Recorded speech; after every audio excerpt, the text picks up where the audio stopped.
नमस्ते, अभिवादन आपका इनोसेंट इन्वेस्टर के इस नए वीडियो में। दोस्तों, बाजार की क्लोजिंग 17,000 के ऊपर हुई थी। मैंने आपको कहा था कि कुछ भी हो जाए लेकिन हम टेक्निकली मजबूत हो चुके हैं, क्योंकि ये कैंडल जिस हिसाब से ग्रीन दिख रही है उससे ज़्यादा हरियाली लेकर के आई है।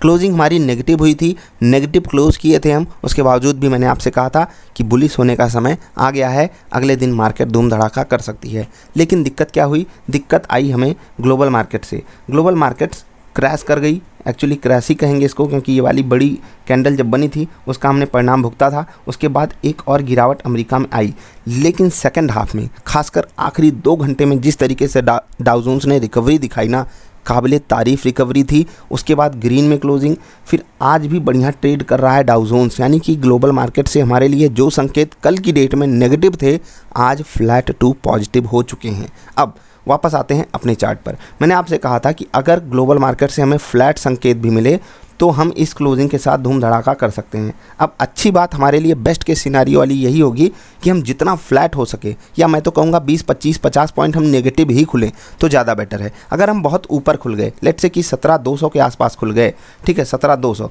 वहाँ पर एक इंपॉर्टेंट रेजिस्टेंस है, मैं आपको थोड़ी देर में लेवल्स बताऊँगा। लेकिन अगर हम यहाँ पर खुल गए तो फिर ऑप्शन राइटर्स एक्टिव होंगे, बाजार को ऊपर जाने में तकलीफ होगी। हम जितना 17,000 के नज़दीक खुलेंगे उतना अच्छा है। थोड़ी देर इंतजार कीजिए, आपको बताएंगे लेवल्स निफ्टी और बैंक निफ्टी के। पहले आपको चार्ट दिखाते हैं पिछले ट्रेडिंग सेशन का। मैं आपको लेवल्स की अहमियत समझाना चाहता हूं। फिर से बता रहा हूं, 2 दिन हमको चाहिए 22 दिन में से जो हमें प्रॉफिट दे करके जाएं, और लेवल्स आपके पास इतने ही सटीक होंगे। आपसे बोलता हूं 10 दिन, 15 दिन, 20 दिन की बैक टेस्टिंग आपके पास होनी चाहिए, तभी आपके पास वो वाला कॉन्फिडेंस आएगा जो एक ट्रेडर के पास होना चाहिए, क्योंकि बिना कॉन्फिडेंस के आप ट्रेड नहीं कर पाओगे। हाँ, एक और बात यहाँ पर आपसे मैं कहना चाहूँगा दोस्त, एक बात याद रखना। लेट्स से कि 10 सीढ़ी है ना जीवन में, या कहीं पर भी ट्रेडिंग करियर में, कुछ भी आप सीख रहे हो, तो सबसे ज़्यादा चोट पता है कब लगती है? जब आप इस आखिरी सीढ़ी से गिरते हो। ठीक, अब आखिरी सीढ़ी से गिरने का मतलब क्या होता है, समझ रहे हैं? कि आप मंजिल के बहुत करीब थे और यहाँ से आप गिरे तो भयंकर वाली चोट खाओगे। पहली सीढ़ी से गिरोगे तो पता भी नहीं चलेगा, दूसरी से भी पता नहीं चलेगा। इसीलिए कहता हूँ, जिनको रास्ते से भटक जाना है, जिनको अपने जीवन में कुछ भी नहीं करना है, तो वो शुरुआत से बिगड़ जाएं, बर्बाद हो जाएं, उन्हें कोई तकलीफ़ नहीं होगी, उनके परिवार वालों को भी कोई कष्ट नहीं होगा।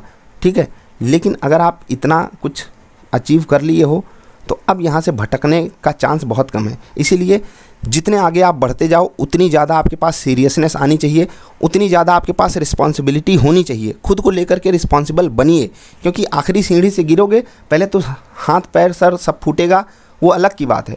दूसरा, आप मंजिल के बहुत नज़दीक थे, पूरी दुनिया आपको बोलेगी कि यहाँ आकर भटक गए, यहाँ आकर भटक गए। शर्म आनी चाहिए आपको अपने ऊपर। मतलब समझ रहे हो ना मैं क्या कहना चाहता हूँ? बहुत सारे ऐसे लोग हैं जो शुरुआती दिनों में बहुत मेहनत करते हैं, और सच में मैं इंप्रेस हो जाता हूँ। मुझे ऐसा फील आता है कि अगर मैंने इतनी मेहनत की होती तो मतलब कमाल का रिजल्ट मुझे मिला ही होता। ठीक है, वो उस रिजल्ट के हकदार भी हैं। उन्होंने पहली, दूसरी, 5वीं, 7वीं, 8वीं सीढ़ी तक बहुत मेहनत की है, लेकिन 9वीं सीढ़ी पर आकर के वो अपना कॉन्फिडेंस खोने लगते हैं, भटकने लगते हैं। बहुत अलग अलग चीज़ें हैं जहाँ पर आपका सर झुकता है, वहीं पर मैं आपको अलर्ट करता हूँ, नहीं झुकना चाहिए सर।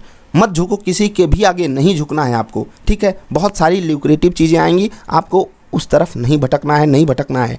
जिस समय हम भटक रहे होते हैं ना, हमको पता नहीं चलता कि हम भटक रहे हैं, वहाँ पर खुद से सवाल पूछना होता है, और वो बहुत ज़्यादा ज़रूरी होता है। क्योंकि 9वीं 10वीं सीढ़ी से फिसलोगे, क्या होगा वो मुझे फिर से बताने की ज़रूरत नहीं है। वापस आता हूँ, ये लेवल्स आपको पता है। ठीक है, यहाँ पर आपको ट्रेड करना है, याद रखिएगा। ये पिछले ट्रेडिंग सेशन में आपको यही लेवल्स बताए गए थे। मार्केट देखिए इन लेवल्स को कितने अच्छे तरीके से सम्मान देना जानती है, और मार्केट एक दिन नहीं देती है, लगातार देती रहती है। मैं फिर से कह रहा हूँ, इन लेवल्स को देने में मेरी कोई ऐसी बड़ी बात नहीं है कि मैं ये लेवल्स आपको दे रहा हूँ। ये समझिए इसके पीछे कई लोगों की मेहनत है, प्लस मार्केट अपने लेवल्स को अगर पास्ट में रिस्पेक्ट करती आई है, आगे भी करेगी। बस आप अगर उसका सदुपयोग सीख गए तो कमाल होगा। इसीलिए बोलता हूँ, मेहनत कीजिए आप भी अपने एंगल से, और आखिरी सीढ़ी पे फिसलने का काम ये किसी के साथ गलती से हो जाए, किस्मत से हो जाए तो वो हो जाएगा। ठीक है, उसको आप छोड़ दीजिए, लेकिन आपकी गलती से ना हो, इसको ध्यान में रखिएगा। आई होप आप समझ गए होंगे मैं जो समझाना चाहता हूँ। काफ़ी लोगों से बात हुई और वहाँ पर यही एक चीज़ सामने आती है, तो थोड़ा सा मैं आपको यहाँ पर अलर्ट वार्निंग दे रहा हूँ, और रियल लाइफ में भी इसका बहुत अच्छा आउटपुट आपको देखने को मिलेगा। सिर्फ ट्रेडिंग करियर की बात मैं नहीं कर रहा हूँ। ठीक है, सेम सिनेरियो आप बैंक निफ्टी पे देख लीजिए। यहाँ पर आपको ये लेवल पता होता, ये लेवल पता होता, क्या आप बेटर ट्रेड ले पाते, एग्जीक्यूट कर पाते? अगर कर पाते तो बिल्कुल इनका सदुपयोग करना सीखिए, बैक टेस्टिंग करना चालू कीजिए। FII DII का डेटा मैं पहले ही डिस्कस कर चुका हूँ, बराबर की बिक वाली खरीदारी हुई थी। अच्छी बात है कि DIIs ने FIIs से ज़्यादा खरीदा था, प्लस हम और आपकी ताकत भी यहाँ पर इन्वॉल्व थी। नीचे के लेवल से हमने एक दमदार रिकवरी देखी अपनी बाज़ार में, ग्लोबल मार्केट में भी हमने रिकवरी देखी। अब अगर ग्लोबल मार्केट से स्टेबल रह गई तो हम एक धूम धड़ाका 100, 150, 200, 250 पॉइंट तक का कर सकते हैं। इंतज़ार कीजिएगा, आई होप अच्छा ही हो। ACC ये रहेगा इंट्राडे स्टॉक 2350 के ऊपर काफ़ी बुलिश हूँ मैं, ध्यान रखिएगा। उसके नीचे आपको सेल साइड का भी ट्रेड मिल सकता है। ट्रेड आपको सेटअप पे लेना है। सेटअप क्या होता है, व्हाट इज़ ट्रेडिंग सेटअप वाली वीडियो जा करके देख लीजिए, चैनल पर अवेलेबल है। वोल्टास बहुत बेहतरीन ट्रेड मिलेगा।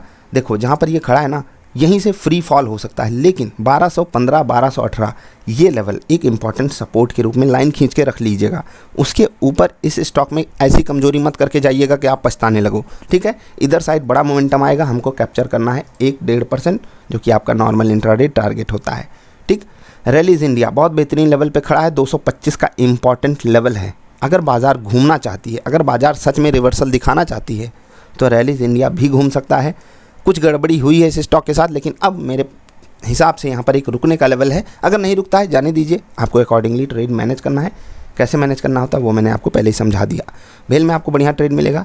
ध्यान रखिएगा, यहाँ जहाँ पर ये स्टॉक खड़ा है ₹52.50, इसके ऊपर जो यहाँ पर बाइंग आएगी वो थोड़ी सी छुटपुट बाइंग हो सकती है, लेकिन एक बार ये स्टॉक 53 को पार करके टिका तो बहुत मज़ा आएगा। दिल्ली दूर है, लेकिन फिर भी ट्रेड तो आपको यहाँ पर करना है, नज़र बना करके रखिएगा। HCL टेक में आपको बहुत बेहतरीन ट्रेड मिलेगा। यहाँ पर कुछ भी बताने की ज़रूरत नहीं है, जो लोग फॉलो करना है उनको पता है क्यों ट्रेड लेना है, और ना ही LIC हाउसिंग फाइनेंस में बताने की ज़रूरत है। हाँ, एक लेवल ज़रूर बताएंगे 395। अगर इनकेस एक गैप अप कर जाता है स्टॉक तो 395 के ऊपर बुलिश होगा। 400 तक आपको टारगेट एक सिंपली मिल ही जाएगा, लेकिन 400 पार करके टिका 2 बार इसने कोशिश की है, लेकिन वो मोमेंटम इसने नहीं दिखाया है। लेकिन इस बार उम्मीद मैं कर सकता हूँ। यही होता है ना कि लेवल बार बार अप्रोच हो रहा है, तो थोड़ा ध्यान में रखिएगा। एक स्विंग ट्रेडिंग स्टॉक मैंने आपके साथ डिस्कस किया था, अभी उसका नाम नहीं लूँगा, आई होप आपने वो वाली वीडियो देखी है। बाकी LIC का जो IPO है उस पर मैंने अच्छे से डिस्कशन किया है। पूरे के पूरे ब्रोकरेज हाउसेस आपको पैसा लगाने को बोल रहे हैं, और मैंने क्यों आपको पैसा लगाने से मना किया है जा करके वीडियो देखिएगा। जी हाँ, LIC के IPO में मैं क्यों पैसा नहीं लगा रहा हूँ, इसका डिस्कशन मैंने उस वाली वीडियो में किया हुआ है।